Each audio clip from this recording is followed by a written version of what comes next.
Nii, kui praegu hetkel kommentaari ei ole, siis kuulaksime ära järgneva esineja ja meile esineb siis Margus Almiste, organisatsioonikonsultant ja juhtimistreener, kes on meie ees ka varem käinud ja räägib siis Viljandimaa kontseptuaalse arengu võimalustest maakonna identiteedi ja väärtuste baasil.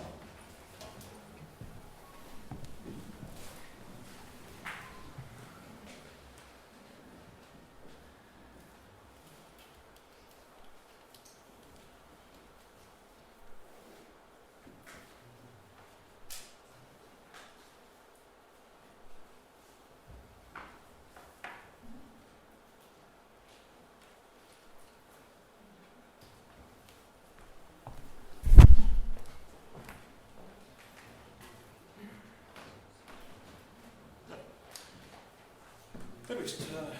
Kui on näha palju huvitavad inimesi, olen Margus, aga kõlavalt tutvustati, aga lisaks sellele on lihtsalt inimene, tarbija, elanik ja olen vaadanud neid samu teemasid hästi mitme nurga alt.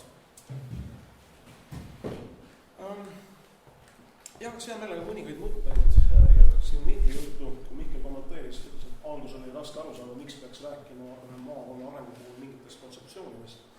Siis mulle tuli kohe meelde üks niisugune huvitav piirkond maailmas, Kreeka. No, rääkimata sellest, et seal Kreekas on palju igasugused huvitavaid sündmusi viimasel ajal juhtunud.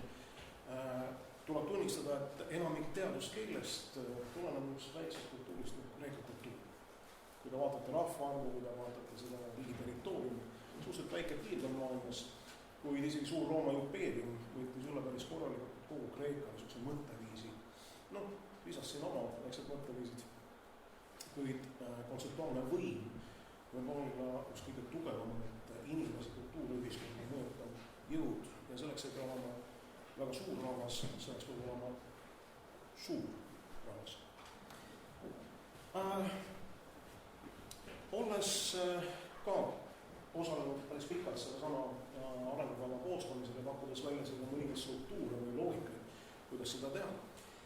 Hea meelel ka valgustaks enda poolt vaadatuna, et millist probleemi üldse lahendada. No siin, kellel uudis ei ole, Viljandimaa elanikkond väheneb.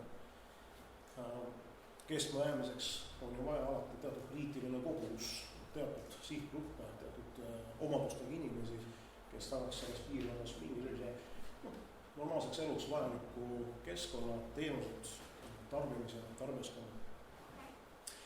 Fakt on ka see, et osa noori vältimalt lahkub, sinna midagi teha ei ole, neid vägisi kinni hoida ei saa. Vähe sellest noored, kes täna alustavad oma teed, nende mõttestruktuur, nende mõtteviis, nende kontseptuaalne maailm on tegelikult täna juba hoopis teistsugune, kui on vanematel inimestel. Mis tähendab seda, et neil on palju lihtsam aru saada mõttekaaslastest kuskil teises riigis, teises kultuuris, kui võib-olla isegi oma vanematest. Ja mis siin jällegi mingit suurt sellist raketiteadust ei ole. Selleks, et elanikkonna vähenemist peatada, no, kui väga selliseid tõsiseid visioonisi kaaluda, ambitsioonikas olla, ideaalis peaks ka elanikkonna kasvust rääkida ju kunagi, on tegelikult poliitiline tähtsus sellel, kas inimesed tunnevad uhkust oma kodukondi üle. Ja teisest küljest, kas nendel uutel potentsiaalsetel elanikel, kes võiks siin luua töökohti, kes võiks siin töötada kunagi, luua siin uut kultuuri, kas sellel võiks olla huvi selle piirkonna vastu, potentsiaalse elukoha vastu või töökeskkonna vastu. No, kui vaadata seda kogu seda suures kontekstis kogu maailma, siis võib öelda, et täna on käimas globaalne konkurents üleüldse kapitalile, ressursile, aga eriti teraselt vaadatakse täna sellist intellektuaalset kapitali. Käib lausa sõda ajudele.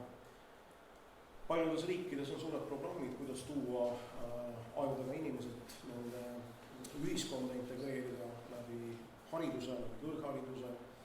On olemas spetsiaalsed programmid, kuidas maksta kinni nende inimeste eluolused, haridus, pakkuda neile tööd, rakendust. No, kellel siin arvutid on ees, te näete, kes on nende rakendusprogrammide programmeerijad seal alguses on. Kuigi need on valmistatud kas Ameerika Ühendriikides või Euroopas, siis see nimede hulgas on väga palju väga võõra kõlaga nimesid. No see on üks tendents, maailm ostab kokku aeglaselt.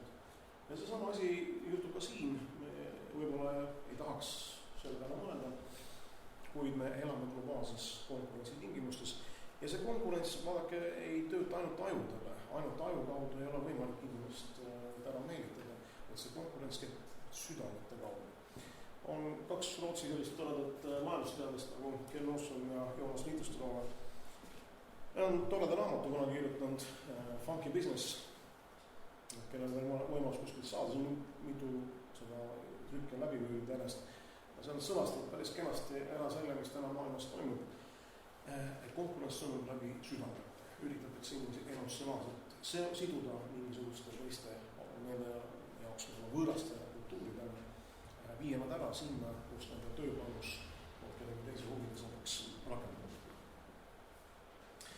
No selles sõjas, vaadake, see inforuum, mis meid ümbritseb, on täidetud miljonite konkureerivate sõnumitega. Osa neist on täiesti avalikud pakkumised, sealt teie, ootame teid endale käest tööle, maksame kõik kinni, pakume teile häid tingimusi. Kuid osad on niisugused kaudsed, no näiteks kas või siinsamas, kui te vaatate ringi, siis kui riik viib välja oma struktuurid mingist piirkonnast, siis tähendab seda, et automaatselt teatud omaduste tunnustega inimesed sellest piirkonnast jäävad lahkunud, sest neil on huvi selles valdkonnas töötada, siin tööandjat ei ole vastavalt, nad lähevad kinni. Nii et käib sõda tegelikult, sõda ajudele, sõda südamete üle.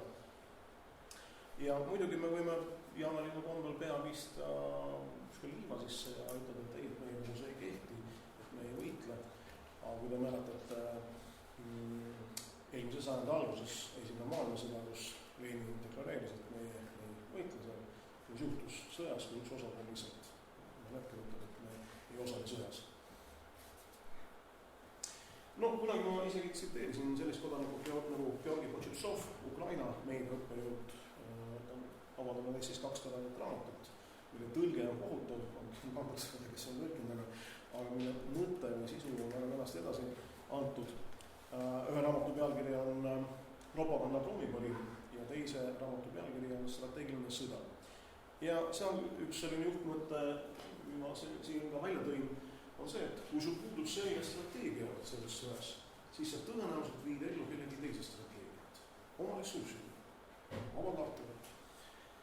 Ja selle Georgi Potšitsovi mõte ongi see, et tänasel päeval selle asemel, et valutada või arutada mingeid ühiskonda kultuure tankide ja lennukitega, mis on kallis, tekitab palju vastureaktsioone, on seda palju lihtsam teha läbi inforuumi, kus müüa maha inimestele teatud kontseptsioonid, mille alusel nad vabatahtlikult hakkavad tegema seda, mida anastaja, mida valutaja tegelikult soovimatu teeks. On oma ressursid nende kasutusse, mõtleb sobival viisil. No, kui me vaatame üldse laiemalt kogu seda pilti, siis tegelikult nii korporatsioonid, riigid kui ka teatud omavalitsused rakendavad küllaltki sarnaseid tulunduskommunikatsiooni võtteid saavutamaks oma eesmärke. Ehk siis infosõjas kasutavad vastavalt mingisugused kontseptuaalsed tööriistud.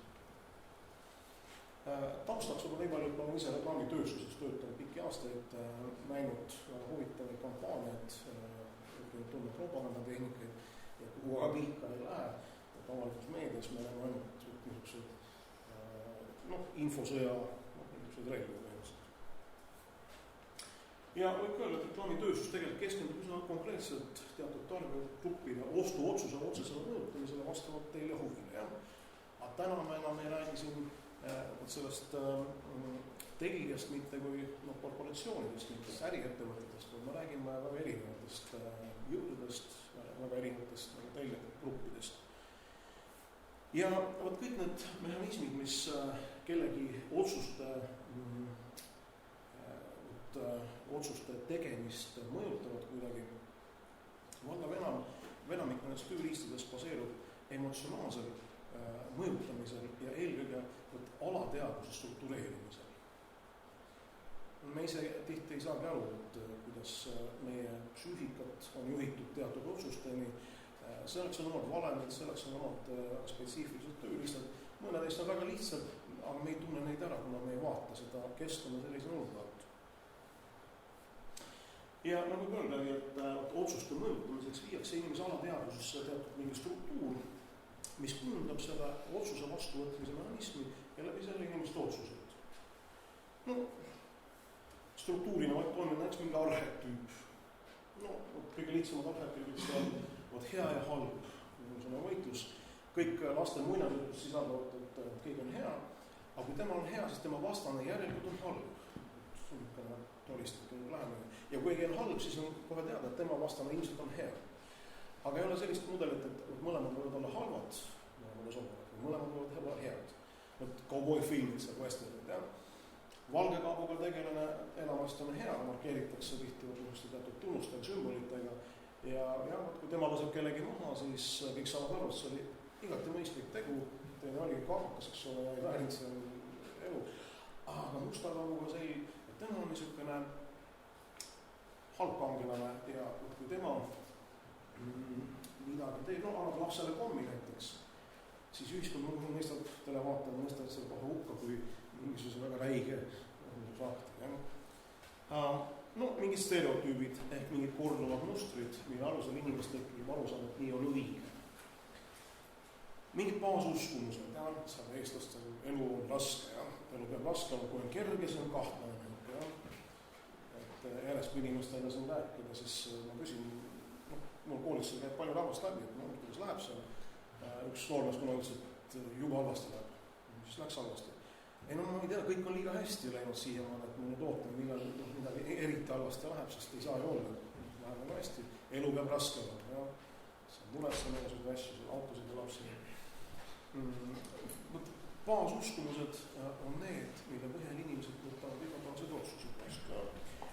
Vähe sellest, meie meeled pidevalt, kui me liigume mingis keskkonnas, me kogu aeg registreerime teatud liikumisi, teatud füüsikalisi vorme näiteks. Ja kõik need vormid teavad, säilitavad oma mingisuguse kuju või mõju meie alateadvusest, nad struktureerivad pidevalt meie alateadvust. Näiteks lapsed, kui nad vaatavad vanemate käitumist seal esimestel aastatel, nad tegelikult programmeerivad läbi visuaalse meele, kuulmise, haistusmeele ja hakkavad kordama samu mustreid, mida nende vanemad ees teevad. Ja need mustrid terve elu jooksul nende käitumist juhivad. On ka teine tüüp niisuguseid isikud, kes hakkavad ennast teadlikult vastandama nendele harjumuspärastele käitumismustritele. Kuid me oleme nende mustrite vangis, need samad struktuurid juhivad meie otsuseid, suhtumisi ja hoiakuid. Või ka mingi igasugune loogiline konstruktsioon. Loogika inimestel on põhimõtteliselt nagu härjal on rõngas ninas, et seda tirida, siis härjal see muud üle palju ei jää, ta peab sinna minema.